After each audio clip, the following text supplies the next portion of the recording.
All right. Hey, gang. Let me this.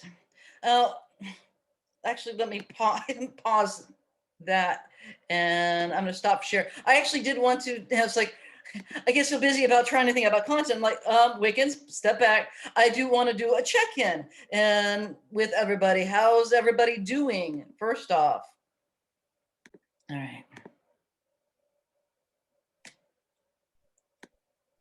Around.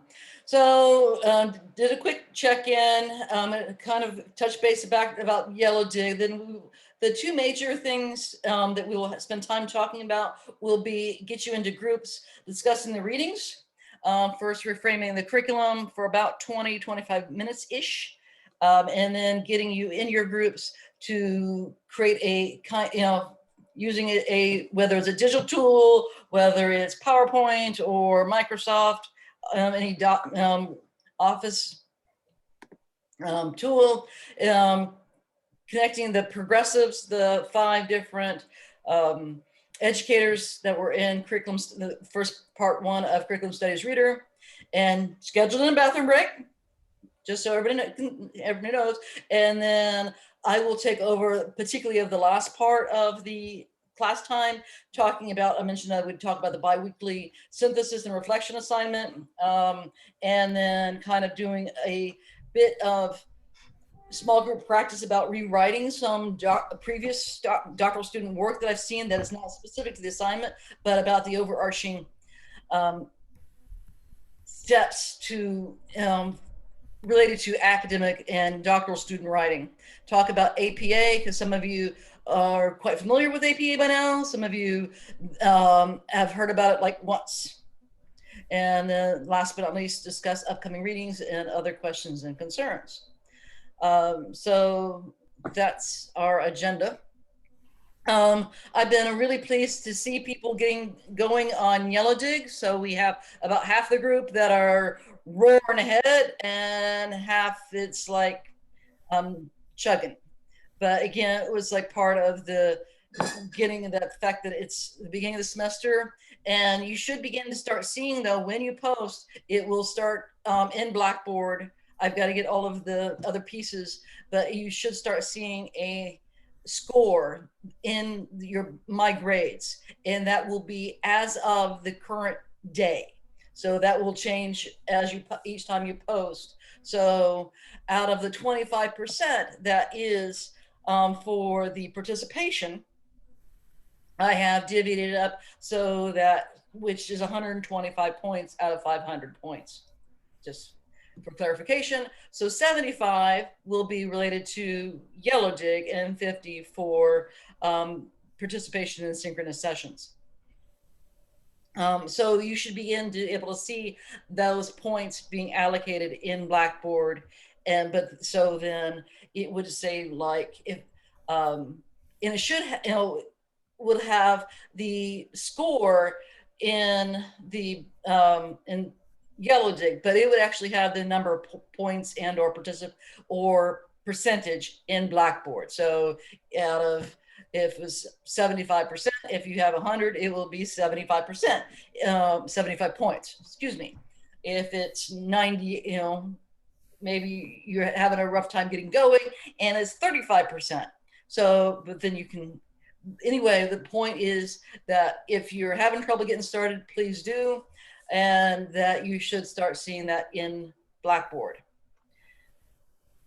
Any questions about Yellow Dig at this point, gang? I love seeing some of that's part of the organic conversation that's been happening back and forth related to people's music interests, great discussions about books, and particularly, the Eric Carle and Wrinkle in Time.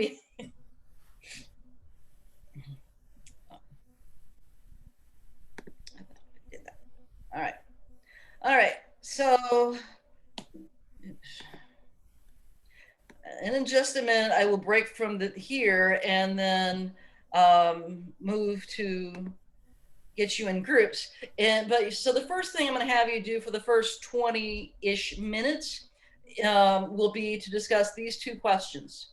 What are the key issues and challenges from reframing the curriculum that really resonated with you? And how do we remake curriculum based upon reflections from Santone's text? Okay. So with that, okay.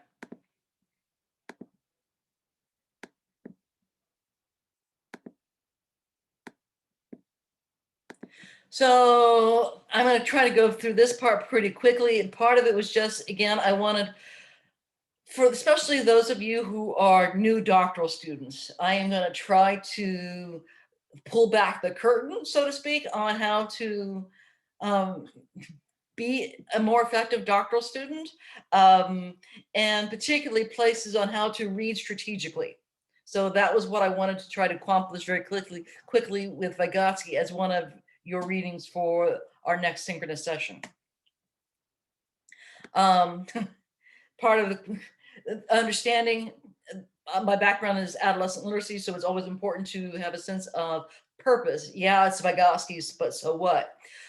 We were talking about all of, so far, several different critical theorists. When we deal with curriculum contemporarily, there may be there may be no more significant critical theorists than Vygotsky, and that might be pushing it a bit.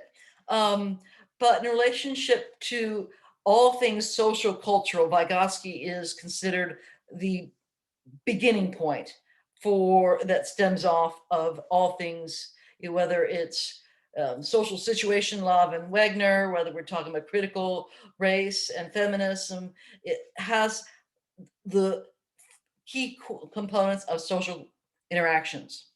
So, but so much of Vygotsky is not incorporated because we're still really a Bobbit-oriented curriculum. Many of you are more familiar with Piaget, and this was just a lovely little graphic of Piagetian theory, of his stage theories from more concrete to abstract. But part of the problem with Piaget is that whenever we learn something difficult, like being in doctoral courses, and the readings in doctoral courses is sometimes that makes us feel very stupid. But that's because every time we do something that is more abstract, the ideas get more abstract, that actually more we need to revert back to more concrete. So this idea that we move from a set of stages from very concrete, as in, putting food, things, pacifier, etc., to touching, the very concrete in the exploration, to judging, evaluating, and being able to then synthesize at the end. But when we have things that are difficult, we revert back with the more concrete we really need. So that's part of the problem with Piaget, is that we don't just go through singular stages over our lifetimes. Yes, but anytime we're learning things, we actually revert back in stages. And I had to we needed some humor. So Piaget versus Vygotsky. I believe learning follows development. I believe learning precedes development. The role of the teacher is limited. The classroom is discovery oriented. But the teacher is significant and the classroom is socially interactive. Learning shifts from inward to outward, and interaction is interpersonal. It's all within. Not so Vygotsky. Learning shifts from outward to inward, and interaction is interpersonal. So this really highlights, for those of you who know may know more Piaget than Vygotsky, is Piaget's stage theories, and that for Piaget, everything is independently in cognitive. So that's why learning follows development. We grow and then we learn. Vygotsky's inverse. We learn and then we grow. And and that refers to both our cognitive components, particularly our cognitive elements, but what we learn and how we learn. So one of the things that as you read Vygotsky in these next couple weeks, I want you to read theoretically. And part of the reason I say this is most of you as practitioners, this is a new thing. And so I want you to think and read theoretically, which means I want you to, as we move through the course, is what is the basis of this theory? What does it try to explain? And how does it challenge or extend other theoretical predecessors? So when you read Vygotsky, I also want you to read strategically because some of it is downright dull and droll. So I would encourage you to read the introduction, then the afterword, because the second half is the application, which more of you are going to be more comfortable with. But the afterword really highlights the significance of Vygotsky in our curricular or theoretical underpinnings. So first chapter, then the end, and then go back to the in-between. Important part of understanding and reading Vygotsky, though, is like Montessori and like Dewey, he was trying to demonstrate learning through experimentation. His experimentation, like the ones we just discussed, was very still limited and wasn't fully embellished. So, but he was trying to get some ideas out. So part of what you will see is a lot of initial description of experiments that were then taken on by his, like Leontev, some of his other students. So the experiments themselves are less significant. So if you find them,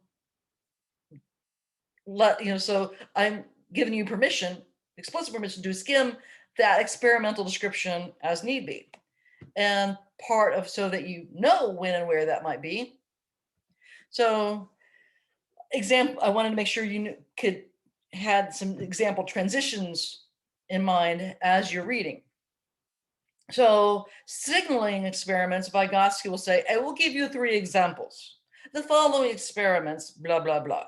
And usually he is describing what they had the children do. And these sometimes were 3-year-olds, sometimes they were 10-year-olds, but they were given a number of different tasks that the children are trying to do. Because what he's trying to understand is how children how we as in our humanity is significantly different than any other animal organism. And particularly that makes a distinction between very young children who are closest to our evolutionary relatives, the primates, but at what point in time cognitively do we leap beyond that? So that's really what he's trying to do in when it was started publishing in the 1920s in Russia. So I want you to think about that. Is he's trying to, this is not long after, think about Darwin's not that, terribly old from this point in time. But he's trying to distinguish how our cognitive capacities, when and where they distinguish differently than our relatives in the primates. And he argues that is through social language that we learn from others. So, but I want to say is that, so that's the results, those conclusions, I really want to make sure that you pay attention to. So what are the key ideas, the premise he's trying to articulate? And he will signal that with such examples, we think about Sutton starters for those of you who might be in elementary, middle grades. The thing that strikes the experimenter are results as reflected. All the facts suggest. So we have two different examples of when he's signaling some descriptions of the experiments that if you feel the need to, you can skim, but making sure that if you skim, you're paying attention to those signals when I really want you to focus in on. So before I move to something else, I want to double check with you. Does that make sense? Questions? No. Okay. So, because as you're reading, you're going to be reading Vygotsky for the next synchronous section and in the Curriculum Studies Reader Part 2. And like I said, Vygotsky is a lot different reading than either the Curriculum Studies Reader or Susan's work of reframing the curriculum. So I wanted you to make sure that you have the best approach to do so. Now we don't have a lot of time with 23 minutes, so I'm going to try to do a little bit, and then I'm going to probably try to do one activity, and I think I'm going to try to break out my writing activities across different time frames. Oops, wrong one. Stop. Back to this one. Okay.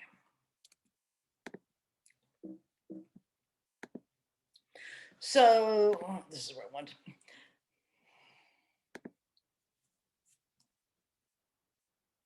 Put them out of order. So you're going to be writing 5 reflections in which you're going to discuss, explain, synthesize, and apply 3 key concepts in this upcoming readings particularly. So I particularly want you to focus in on Vygotsky because that is, you're going to be getting more from the other theorists, from the curriculum studies readers in your discussions and sharing in the curricular theorist spotlights. However, you are going to, I do want you to pull across. So while I want you to focus more on Vygotsky, that is not to say to the exclusion of anybody else. So discuss, explain 3 key concepts in the readings for the next 2 weeks related to theoretical frameworks and contemporary practice. 3 single space pages, because again, I don't want to read novels and I've got 19 of you. So got to make sure it works. Strong grammar, mechanics, organization, APA. Oops, backwards. So what that basically, and these concepts come from the rubric. So you're going to discuss 3 key concepts. So one of the things that might be how Vygotsky talks about the different kinds of speech, how we learn to internalize speech and why that matters. So he talks about on page 27, the move from egocentric speech, so that the speech we hear, to how we speak aloud and why we might speak aloud, to our inner speech. And he does that in relationship to how we think. So if some of you have ever had a problem and you start trying to think it aloud, and I'm just thinking to myself, I'm just talking to myself, and because you have that challenge, that would be what he's talking about, is that egocentric speech. And whenever something's harder, we usually refer back to having to think it aloud, having to talk out loud, sometimes to somebody else, sometimes to ourselves. That's the egocentric speech. Then we become to internalize that. And so he talks about that as a part of the process by which we actually cognitively develop. So that might be one key concept that you pay attention to. I'm just looking at some of my notes. So it might be some of the connections between, if you have a lot of familiarity with Piaget, you might talk about some of the connections between early constructivist schema theory. He spends a lot of time talking about tools and the use of tools as part of how we come to learn and manage through different tasks. So you might think about manipulatives. Those of you who are in special education, English language learners, and reading specialists, is when we use different tools to help students make sense of a problem. We reorganize, or if a sentence, we talk about, it's like parts of a sentence, and we reorganize those manipulatives. He references the use of manipulatives to help students think, and when they no longer need to use the tool, and when that happens. So we have a lot of critical observation of how and when we as human beings start processing information and how that shifts and when that shifts, and particularly that does through language semiotics. So you're going to need to clearly discuss three key concepts. Connections to theory would be, in this case, Vygotsky's connections to his social cultural theory. So you can keep it contained within Vygotsky's own discussions. But you may also want to connect it to other, if like I said, might be through the semester, I will expect more connections to different theories because you'll have more background. But some of you, like Sadi and Kathy, who have already finished, you may be able to make other broader connections than I would expect Matt to be able to do. Or I'm trying to think of who else is in their first semester by looking at pictures. Begins in third. Anyway, some of you in first semester, some of you are very near the end. I would anticipate those who are newer to the program, 703 very first course, and Dawn, I'll pick back on Dawn again, is, that is not going to have as much experience connections to other theories as I would expect Sadi to do, and to a couple of you. Okay, move you back again.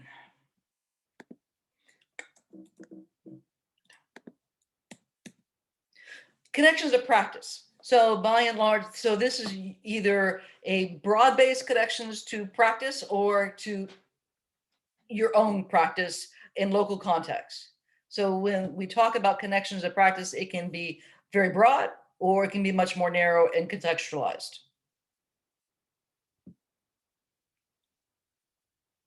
Grammar mechanics organization needs to be strong. Not surprising if that's not an area.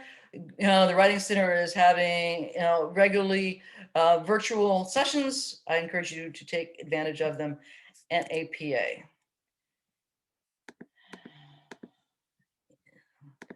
I don't know why I've got all of that right there. Okay.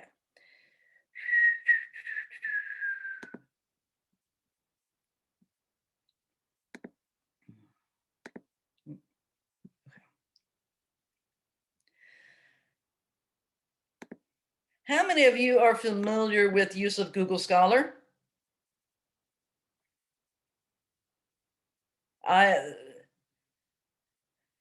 Chris, somewhat, yes, up, down, maybe. Okay, thank you, because that's what I need. I expect those of you who are longer in the program to have good familiarity with it. Those that are brand new, like Laura and Martini, might not have much. And so just so those of you who are familiar, just hang on. But you may also encounter something. But I'm not going to go in deep at this moment. But I do need to make sure that everybody gets some beginning familiarity.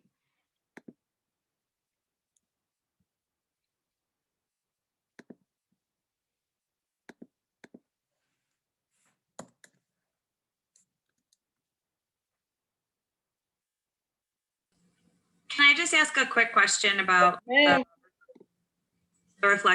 reflection? Yep. So the reflection that's due on the 7th, it's just going to be based off of the Vygotsky read and the part 2 of the curriculum studies reader? You can make connections backwards. So you can always make text, it's like very elementary and or middle school, text to text, text to world, text to self connections. That makes sense to you. Your early childhood. So that might not make as much connection to you. So you are able to make connections to multiple readings, but the focus of the three major concepts should come from this next week's reading. Does that make sense? Okay. Thank you. And particularly for you, Cindy, is the syntheses do not need to be as when I had you in 712, I don't know if there's anybody else that was in 712 with me at that point in time. The syntheses were much more constrained.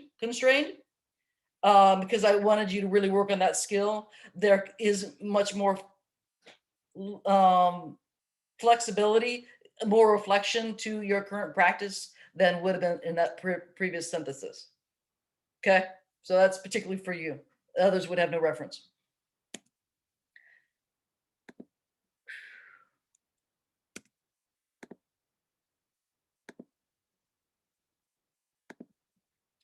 If you are not familiar with Purdue OWL by now, and those of you who are brand new, this is one of your best places to go for APA so that you can, there are a lot of different also bib sources, whether it's EndNote, bib note, there's some really easy, oops, come on, I'm trying to admit it back.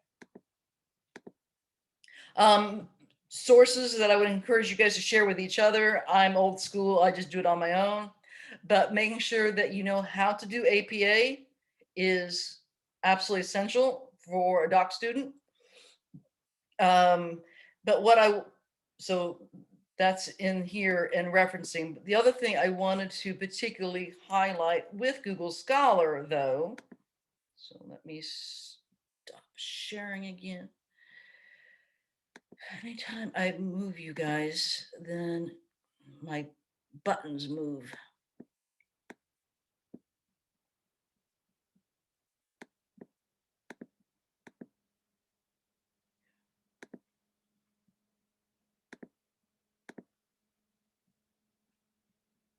Let's see if it's going to.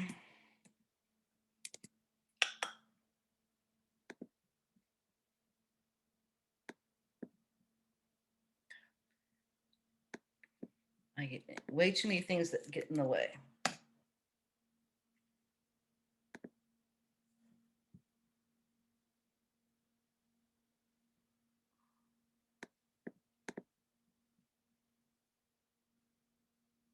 Okay, I think I'm sharing Google Scholar. Is that what's coming up? Do you see Google Scholar on your screen? Okay, great. Yes. Yes. Thank you for the feedback. I'm just going to pick something that I've been working on an article with some other doctoral students. So this is my first go-to source whenever I am writing. And the nice thing is that you can have the advanced searches over here. But particularly one of the things that I wanted to pay attention to is this, if you didn't know, might not obviously know, is these quotations are where it actually gives you the citation. So, and then we want the APA. Part of what's important though, is not all of them are accurate. Now, those of you who have been in the program a little longer, can you cite, can you identify, it's where is Waldo, is where is the error in Google Scholar in this APA citation? Can you find it? There's one. Maybe let's say it's doctoral students, it's D is capital. So we are supposed to be having every letter. APA is only title, sentence, okay. So the first letter of the first title and the first letter of the subtitle, unlike others that might be, usually MLA will have more of it be, but no, the title here is correct. So it's in title case. Should education be capitalized? Education should be capitalized. And italicized, yep. So that is a journal. Journals are all capitalized. The title of the article, not, but the journal, yes. So part of what I wanted, and you get some of their reference tools here, but what I wanted to highlight through this is that this is a great tool, but you also have to be careful because Google Scholar often makes mistakes. So I have had way too many people use this and then not double check. So it's really helpful to, as a beginning point, but not an endpoint. So, and when you're trying to build a bibliography, the other thing is really useful then is the cited by, because then we can figure out, oh, this one's 490 people have cited this article. This must be kind of important. So it becomes a really good signal of what you should be including in your own research, especially those that are farther along. But it was particularly this case of the quotations that I wanted to highlight. Let's see. Oh, that one looks actually accurate.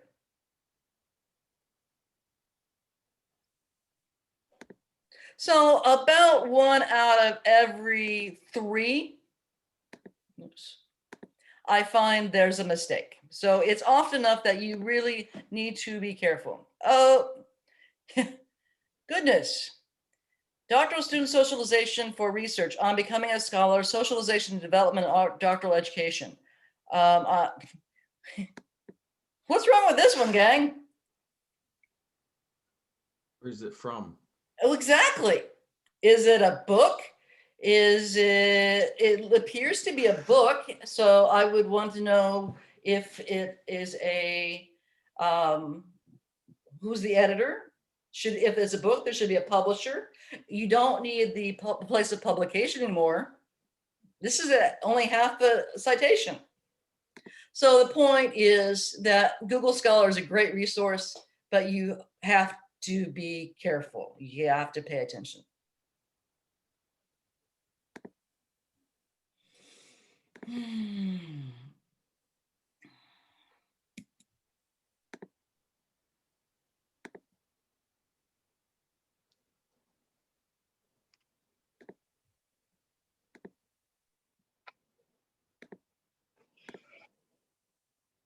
So then I thought it might be worthwhile to go back to, here's the rubric.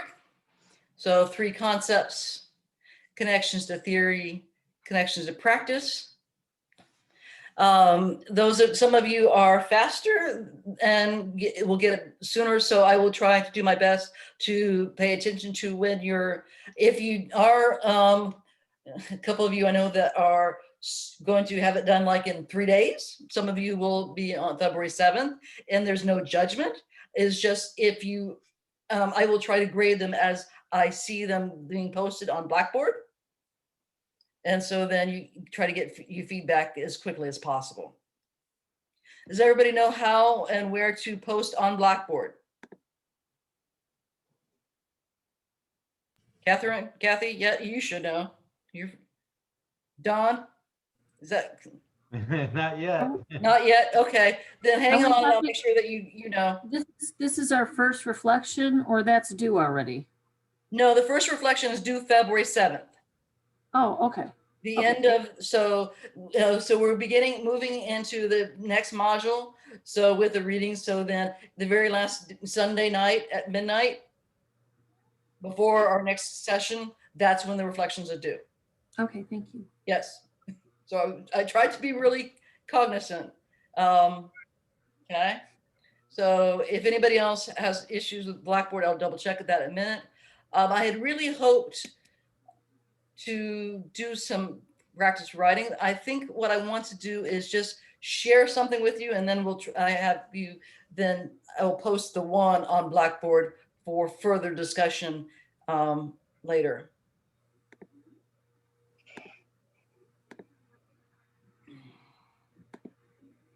So make it bigger. This is on Blackboard already. So what I want you to do is I'm gonna try to make this one as big as I can see. I know that it's hard on a screen share. I only want you to focus on these particular parts.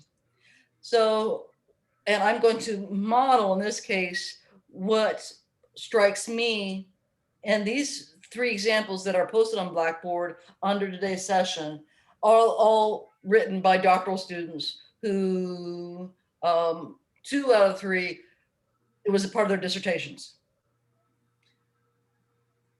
I didn't get a chance to mentor them in the writing before. So one of the first things is, as I'm going to read this one, so to help pay attention, also because it's smaller. First, Hansen 2012 investigated and found that administrators and parents have assumptions and misconceptions about the use of graphic novels in the classroom because they feel the medium is too violent. Hansen 2012 argues that while this criticism is valid in some respects, is no reason to disqualify all graphic novels from use because of the full range of content and topics. Instead, Hansen believes that administrators and parents should trust educators with the responsibility to select appropriate graphic novels for the classroom. Now, this is, as far as APA, is accurate and completely correct. But it is, one, it's boring, and two, it is not the best use of APA. It also doesn't have a topic sentence. So in the next few sessions, what I will do is I may post this one and have you guys work in Yellow Dig actually on each of these, and that might be kind of a better place so that you can do it individually. Is I want you to notice the sentence structure for each of the 3 sentences. So those of you who are grammarians, who's the subject in each of these sentences? Hansen. Hansen. So the first problem is we have a boring sentence style. So it's the subject, verb, in each case. So now we have, because Hansen's the subject, those of you again on grammarians, what is the focus of the sentence? Who is the reader directed to look at and pay attention to? Too focused on Hansen. We're focused on Hansen. Is there any reason we should focus on Hansen? No. I'm going to answer my own question. Hansen is the researcher. What we should be paying attention to is the assumptions and misconceptions by administrators and parents about the use of graphic novels, because criticism may be valid, but should be no reason to disqualify the graphic novels. Should trust educators' responsibility to select appropriate graphic novels for the classroom. These are the ideas that we actually want to pay attention to. So what I'm going to do is I'm going to clean this back up, and I'm going to be posting this on Yellow Dig. And I want you to, in your Yellow Dig groups, which double checked are good and accurate, is I want you to rewrite these. And I'm going to do one at a time so that you write individually, and particularly kind of work on kind of peer editing. But this is somebody else's that you're not likely to meet. So but how would you rewrite this so that the ideas come out? So we focus on the ideas, not Hansen, and it would need a topic sentence because there isn't any. So what I'm going to have you do through part of the course, as well as try to both work on your writing, but part of this is now moving this from a summary to at least a better summary, and then we'll move from a summary to a synthesis, because your dissertation is almost all synthesis. And the sooner that you can get that skill down, and it's a tough skill set. These are, this one actually is not, but 2 out of the other 3 come from dissertations. So the sooner you can develop some of these skills, the better stead you'll be in the long run.